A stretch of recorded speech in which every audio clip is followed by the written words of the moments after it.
कि हमारे किसानों का कर्ज भी माफ करने का काम होगा। और कर्ज इसलिए माफ करना चाहते हैं, इन बीजेपी वालों ने उद्योगपतियों का, बड़े बड़े लोगों का तो कर्ज माफ किया, और जब कर्ज माफ करने का इन्होंने नियम बनाए तो नियम ये बनाया कि 5 करोड़ से ऊपर जिन लोगों का कर्ज है उनका कर्ज माफ हो जाएगा।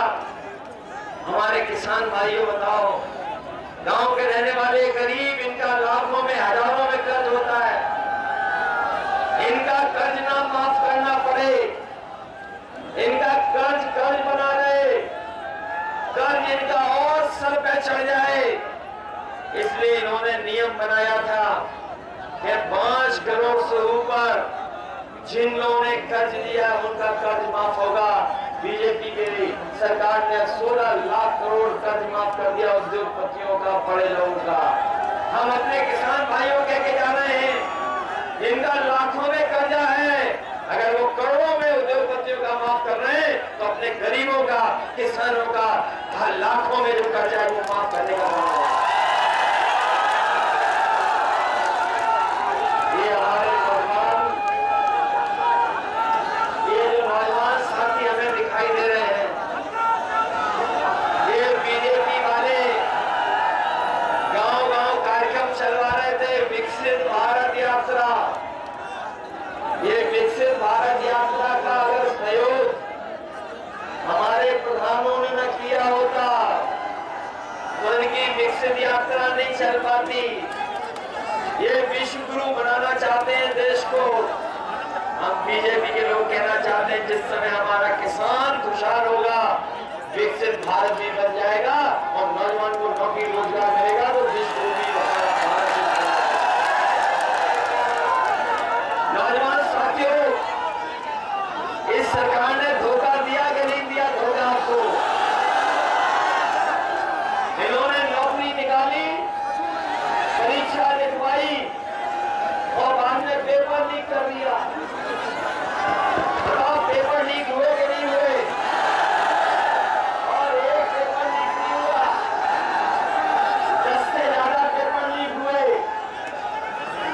यही नौजवान जो तैयारी कर रहे थे, सालों साल कोचिंग कर रहे थे, बड़ी मेहनत से पढ़ाई कर रहे थे, किराया मांग करके, उधार कर करके इन्होंने पढ़ाई पूरी की, कोचिंग की, और जब परीक्षा लिखी, जब वो परीक्षा दे करके नौजवान घर लौटा तो पता लगा पेपर लीक हो गया, परीक्षा कैंसिल हो गई। इस सरकार में जो भी परीक्षा हुई है सबके पेपर लीक हो गए। बताओ, ये सरकार कैसी है जो अपना लीकेज नहीं रोक पा रही है? बताओ, पेपर लीक हो रहे कि नहीं हो रहे? ये कैसी सरकार है जो अपना लीकेज नहीं रोक पा रही है, पेपर लीक करा रही है? और केवल पेपर लीक नहीं हुए हैं, बल्कि नौजवान जो हमारा दौड़ के, भाग के, दिन रात तैयारी करता था फौज की, कि उसको फौज में भर्ती मिल जाएगी, पक्की नौकरी मिलेगी और वर्दी पहनने को मिलेगी, देश की रक्षा करने के लिए चला जाएगा, वो नौकरी भी इन्होंने आधी अधूरी कर दी। ये अग्निवीर वाली नौकरी, ये जो आधी अधूरी नौकरी है, हम समाजवादी लोग और इंडिया गठबंधन के लोग कभी स्वीकार नहीं कर सकते हैं। नौजवानों, सरकार बनेगी, अग्निवीर व्यवस्था हमेशा के लिए खत्म हो जाएगी। ये 4 साल की नौकरी हमारा नौजवान स्वीकार नहीं कर सकता। और ये अग्निवीर में कोई आपका सम्मान नहीं है,